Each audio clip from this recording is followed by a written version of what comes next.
Hello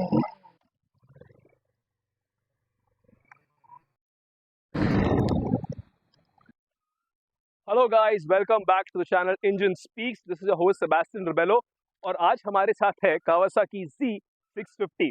the reason to make this video is because today in the market when you go to buy a bike which is 400 cc, आपको एक 4 लाख और 6 लाख के पीछे गिरती है with all the new bikes. Now if you are not convinced with those bikes paying 4 lakhs और 5 lakh rupees, आप फिर भी कंफ्यूज हो, ये वीडियो इसके लिए है। This is a 2019 model Z650। अगर आप यूज मार्केट में देखोगे, आपको ये बाइक मिलेगी कुछ 4-4.5 लाख के आसपास। मान लो 20,000 किलोमीटर के नीचे अगर चली हो और अच्छे से मेंटेन्ड हो। अब रीजन क्या है not to buy a new bike and to buy this bike? I will give the reasons behind that. So let's begin the video.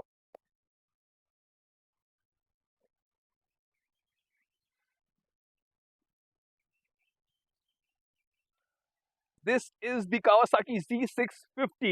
It's a 2019 model. It has clocked 17,000 kilometers. This video can be helpful for you so that you know what is the cost and the maintenance to run this bike, to own this bike. So let's begin. Now the bike gets halogen headlights, LED DRLs. It comes with Dunlop's Max Sport 110 by 60 in the front. This is the coolant. You can see that. The twin cylinder exhaust pipe coming from there. Looks very neat. You get the underbelly exhaust here, which is again a very neat perk by Kawasaki. The finish qualities are very very up to mark. ऐसा लगता ही नहीं है कि किधर भी cost cutting किया है Kawasaki ने. Really good, well put together bike. And coming behind, again you get the Dunlop's Sports Max tires here. This one is 160 by 60 behind, huge tires. Now these tires will cost you around 18,000 stock, the pair together. You keep that in mind if you're purchasing this bike. This is the tail light. The tail light looks so lovely. It comes with a Z marking. When you switch this on, it's a Z light coming here, which is a lovely thing. And that's how the bike looks. These are the BS4 models. So in the BS4, you did not get fully digital instrument cluster. It came with a normal LCD unit. You can see this. All right, guys.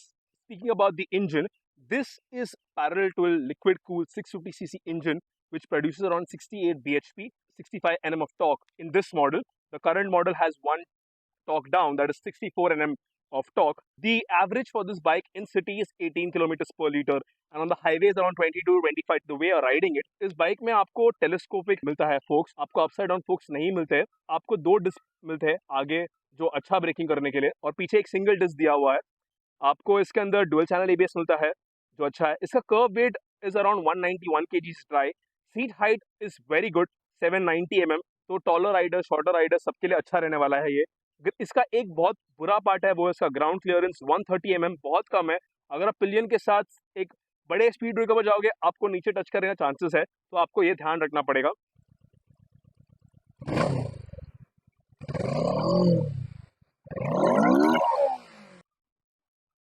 तो guys, my height is 5'6". अभी check करते हैं ये bike मेरे लिए comfortable है या नहीं। मुझे लग रहा है कंफर्टेबल होगी। So yes, it's very comfortable. It's not too lean in, हल्का सा है बट डुएबल है, इतना मुश्किल लग रहा नहीं है। तो आप इस बड़े बाइक के साथ सिटी राइड कर सकते हो।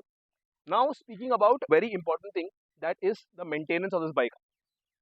सी, अगर आप नया भी लेने जा रहे हो या फिर आप यूज बाइक लेने जा रहे हो, आपको एक बात याद रखनी चाहिए, the bigger the bike the more expensive the bike to maintain. So हम लोग को ये बात याद रखना पड़ता है कि बिफोर बाइंग अ बाइक, कि इसका मेंटेनेंस क्या रहेगा। Speaking of maintenance for this bike, ये बाइक का मेंटेनेंस, पहला सर्विसिंग कॉस्ट जो आएगा आपको 6,000 आएगा।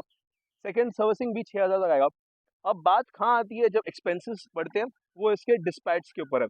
अभी ये यहाँ पर दो आगे दिए, पीछे एक डिस्क दिया हुआ है, तो एक बार आप चेंज करना रहेगा, तीनों चेंज करने पड़ेंगे आपको एक साथ, depending upon the usage.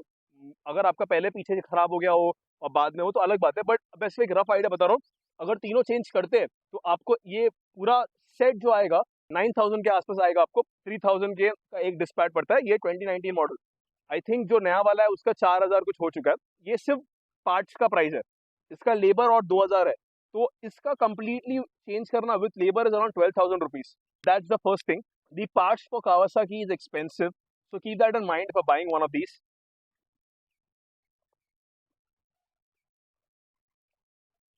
All right, guys, let's ride the Kawasaki Z650.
So guys, let's talk about three good parts about this bike and three bad parts about this bike.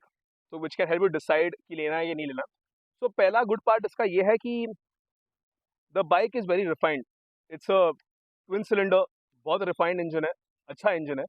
दूसरा good part इसका ये लगता है मुझे, इसका जो stability है, it's lovely. I clocked around 170, 175 with a pillion. It is stable यार, मतलब ये 2019 model. फिर भी अभी भी वो इतना stable लग रहा था, which is a very good thing. Third good part about this bike is you can do both city and highway rides. Usually क्या होता है बड़े बाइक्स में city ride करना difficult है, गर्म होता है बाइक. ये बाइक गर्म नहीं हो रही थी. It was easy to move and heat feel नहीं हो रहा था मुझे. The three bad parts about this bike. पहला bad part is ground clearance. बहुत खराब है ग्राउंड क्लियरेंस. अगर पिलियन के साथ चला रहे हो स्पीड ब्रेकर आएगा, आपको संभालना पड़ेगा, आपको थोड़ा टेढ़े साइड से निकालना पड़ेगा उसको. दूसरा बैड पार्ट इसके ब्रेकिंग. इसके ब्रेकिंग इतने स्ट्रॉन्ग नहीं लगे मुझे compare to the power it has. And the third bad part it's the expenses. Kawasaki के पार्ट्स महंगे हैं यार, इसको मेंटेन करना आसान नहीं है, वो एक बैड पार्ट लगता है मुझे. सो गाइस द वर्डिक्ट, जो लास्ट पार्ट है वीडियो का, अगर आप 4 साढ़े 4 लाख या 5 लाख का बजट है आपका और आपको एक फुल्ली फेयर्ड या फिर एडवेंचर बाइक नहीं चाहिए, पर आपको एक नेकेड बाइक चाहिए, you want twin cylinder. Now the new bike for this is costing around 780 के आसपास आती है, मतलब 8 लाख पकड़ो. अब एक 2019 model can cost you around 4-4.5 lakhs. If आपका पर्पस संडे राइड्स है, आपको एक ट्विन सिलेंडर चाहिए आपके गैरेज के अंदर, आपको चाहिए कि आप कभी कभार सिटी भी कर लो, this bike is really good. If you're fine with the maintenance part, you can manage a maintenance, then this bike is really good. Because ये दोनों कर रहा है और ये पिलियन के लिए इतना जगह नहीं है, पर अगर आप पिलियन को नॉर्मल आधा घंटा 1 घंटा की तरफ जाना है किसी, तो आप कर सकते हो. ऐसा नहीं कि नहीं कर सकते हो. इसका माइलेज भी हाईवे पे 22 और 25 के बीच में आता है, which is very good. City में माइलेज इसका कम है, 18 है. I hope this video is informative. I hope you guys have liked the video. If you have liked the video, please hit the like button and please do subscribe to my channel, guys. Thank you.